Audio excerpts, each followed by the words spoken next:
Good evening, one and all. How you doing? Okay, look, let's talk about some. Is the Iraq dinar is it a great opportunity for us?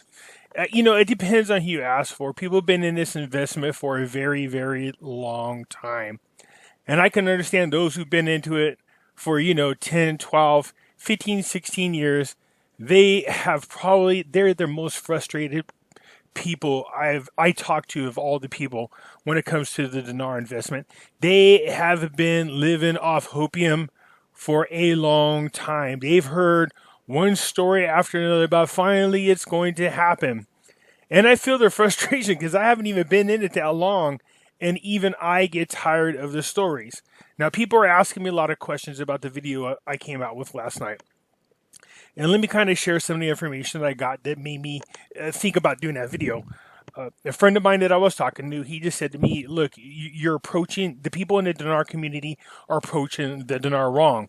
He says, could gold and silver ever be debt? And I says, what do you mean? He says, could gold and silver ever become debt? And I go, no. He says, could currencies ever become debt? And I was like thinking about this. I thought this was a trick question. I was like, what do you mean? He goes, can currency ever become debt? Could gold and silver ever become debt? I go, no. He goes, they're assets. I go, yes. And he goes, okay.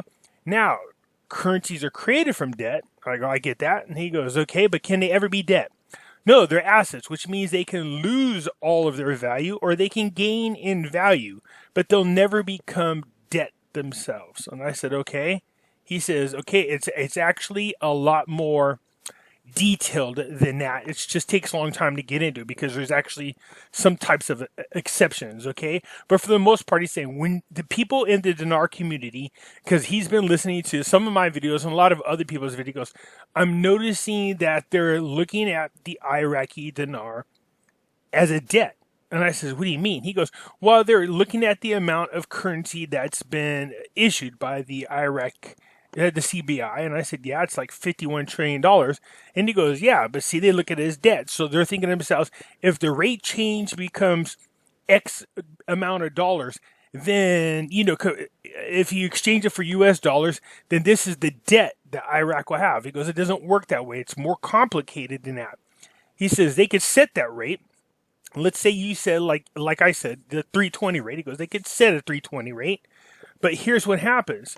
Now, this increases the values of countries that hold the Iraqi dinar. That would increase their foreign assets. Their value of their foreign assets would increase, and that helps them when it comes to credit and their their credit rating or their credit amounts for the banks. He goes, you can also use it to pay off debt. I says, what do you mean? That's kind of a shocker. He goes, yeah. So the U.S. Treasury actually holds currencies, foreign currencies, within the Federal Reserve. And I said, yeah. He goes, but they also owe the Federal Reserve money. That's why you pay taxes. It's more complicated than this. And I go, okay. He says, so if the U.S. holds dinar, like you say, and a rate changes, they can use the currency to pay off debt. And I was like, okay, that's a good thing. He goes, yeah, a lot of countries could pay off a lot of debt if it does that. If there's a lot of countries holding on to these types, because you guys got to remember, central banks are not government banks. The Federal Reserve is not a government bank. It is a privately owned bank in which we owe a lot of money to. Basically, it's like taking the money in our right pocket and lending it to our left pocket and charging the interest. It's our own money. We should be creating our own money, not some private bank. But nonetheless, we're in this pickle now. He goes, but you can it's a good way for countries to pay off their debt.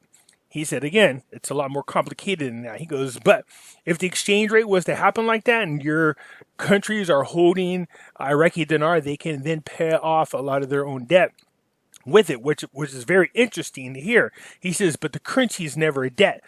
Although logically speaking, there's a lot of ways you could calculate the value of. As a matter of fact, the foreign exchange markets help, determine the foreign exchange currency rates. Okay, so I go, okay, so I said, has a country ever went against what was set on a market and changed their own rate, like overvalued the currency?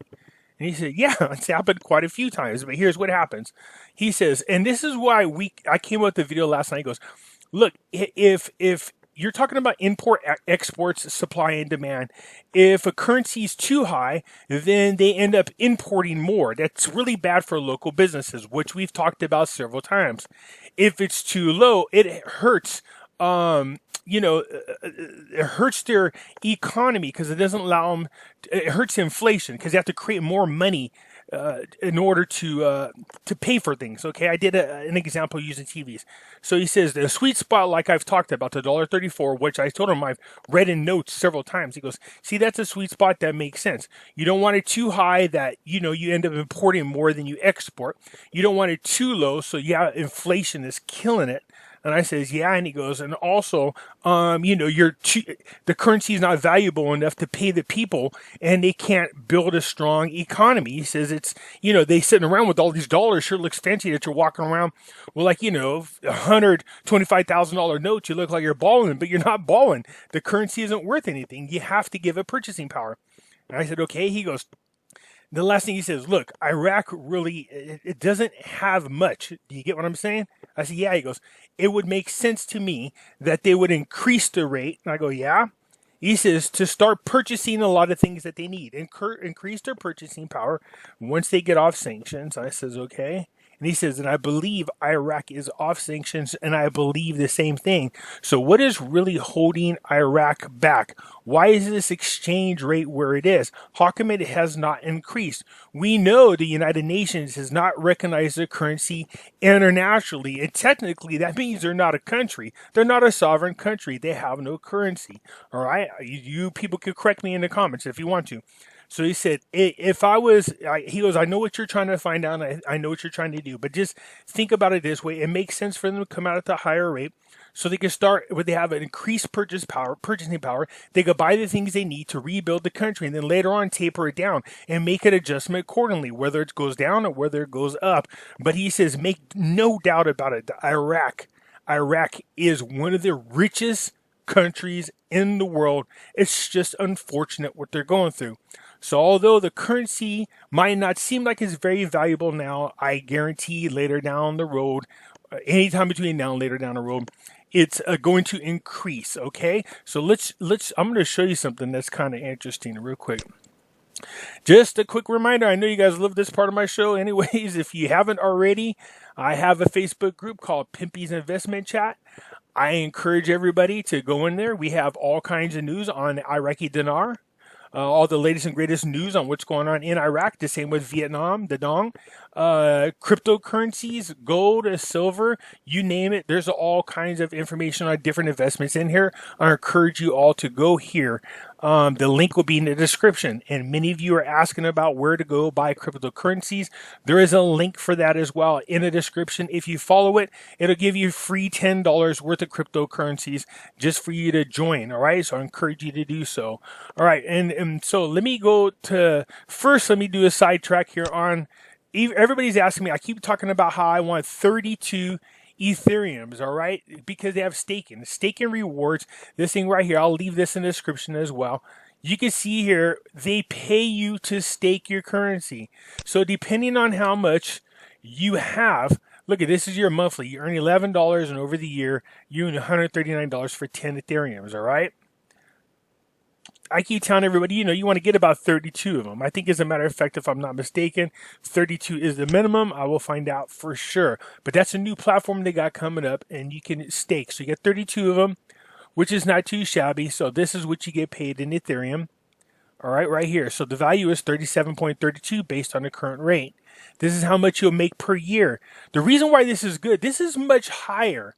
Look at this. This is much higher than what banks are paying. So if you flip your money into cryptocurrencies and you put it in here for staking, you're earning way more money than it would just sitting in the bank and your savings. Just sitting there, sitting in your checking account.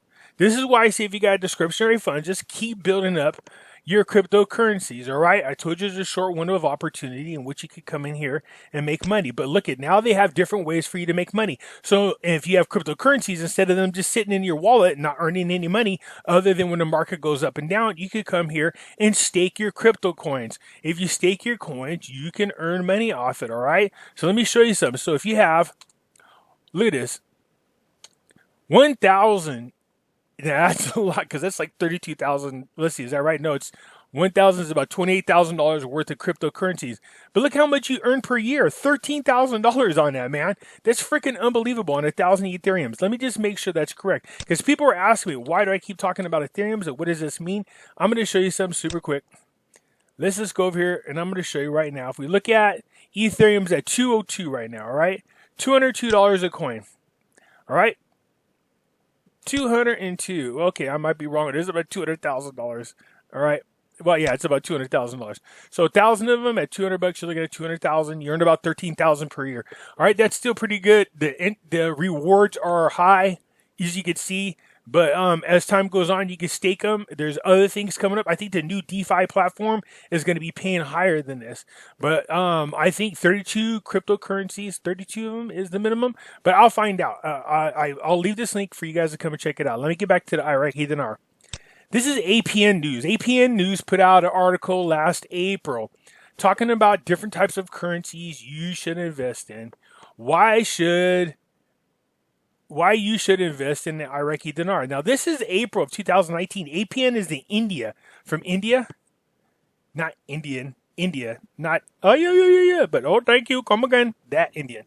All right. So, they're talking about the different currencies to invest in and why. Okay. They talk about the US dollar, the euro, the Japanese, the British pound, the Canadian, it goes on. But down here below, look at this. And everybody's going, well, the Iraqi Dinar is a scam. But you got other countries aren't calling it a scam. They're encouraging people to invest in it. Isn't that ironic that in the United States, you know what? Let me know what you guys think. I'll leave that in a comment. Why do you suppose in the United States they call it a scam, but in other countries they encourage you to invest in this? Look at this. There are other currencies such as the Iraqi Dinar, which is making significant impact in the money market. For a longer period, this currency has been performing poorly, and there has been no liquidity due to the political instability in Iraq. However, everything is changing, and the current value of the Iraqi Dinar stands at, we know it is here, 0.0084 when compared to the US dollar, which is a significant improvement. With the current political and economical stability, yeah, last year it was, the value of the Iraqi Dinar has been improving consistently. If you are interested in investing in an upcoming currency, you need to select what? What does it say? Pimpy, what does it say? It says the Iraqi Dinar. They're encouraging people to invest in the Iraqi Dinar. It doesn't say, like our government, avoid it. It's a scam. No, the APN is telling people to invest in the Iraqi Dinar. All right, so I just wanted to show this. It says in the next few years, the Iraqi Dinar is expected to become one of the major currencies in the Middle East. We know this. So you see, you guys, I know you naysayers out there going, it's a scam. It's not a scam. Only in America do they call it a scam. And we know why it's called a scam. All right, because we know a lot of people took this great situation and they took advantage of people. We know about the Sterling Group. For those you don't know, Sterling Group was a group of people that promised that they had White House insider information. They know exactly the date and they knew the rate. And they were, people were mortgaging their houses and spending millions of dollars. Don't do that. You know what I mean? The best that anybody could do, and I don't care if somebody's going to tell you, well, I hold the codes to the... I hold the codes to the reinstatement. Ain't nobody hold no damn codes, all right? I don't give a crap what they tell you. Look, nobody knows the date. Nobody knows the rate. The best we could do is make an educated guess. That includes me and every other freaking dinar person. And here's another thing that blows my mind. I just found out how many of these so-called Dinarian freaking gurus out there have been arrested for fraud. Holy crap, man. And one of them for pedophilia. Oh, man, it blows my mind how many followers these guys have. They've been connected to fraud one after another arrested for fraud. Anyways, it just blows my mind how many of them are out there. So just be careful. I'm not saying that the information that they're given is fake or false in any way, shape, or form. Just be careful about how they're peddling their information.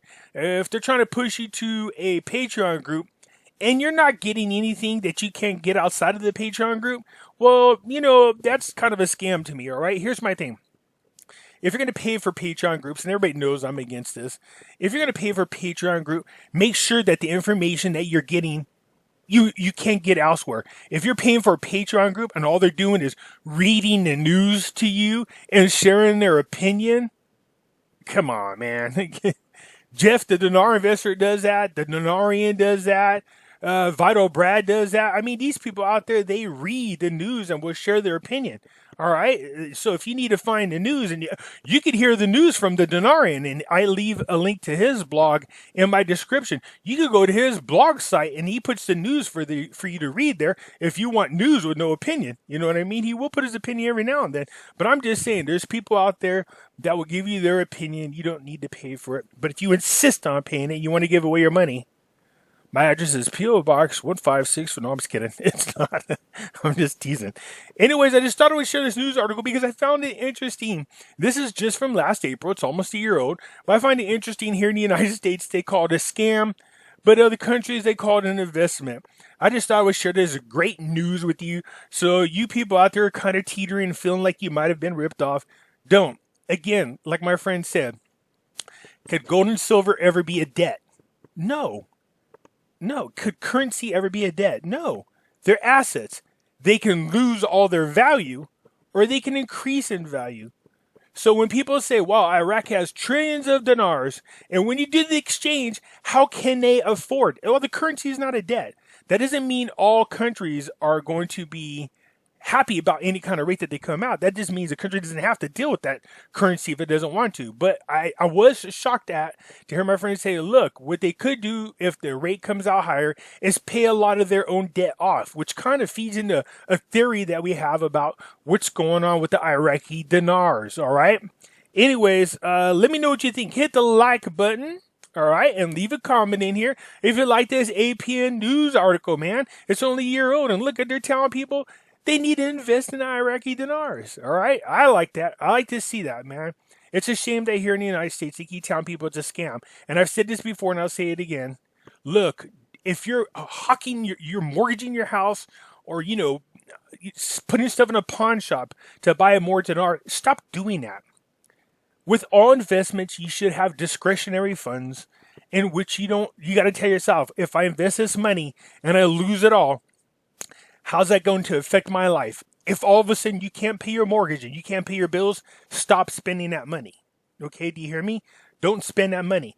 Now, if you say, hey, look, the truth of the matter is I make like $5,000 a month. I can afford $500 a month discretionary funds. Doesn't bother me none if I lose it all. Well, how? Do you, boo-boo? Go ahead and buy $500 a month worth of dinar if you want. I'm just saying, though, I'm not a financial advisor, all right? I'm not a financial lawyer. All this is just my opinion. All right, but anyways, if you got $500 a month, well, hit me up, man. No, just kidding. So I'm going to leave a link to this article so you guys can see this, okay? Anyways, I just wanted to share the information that I got and why I made the video that I did. Seriously, Iraq, you need to do something over there. And for all you Kim Clement people, almost got that backwards. That word would have been enticing, okay? But anyways, look at whether you believe in him or not, it is interesting what this guy said.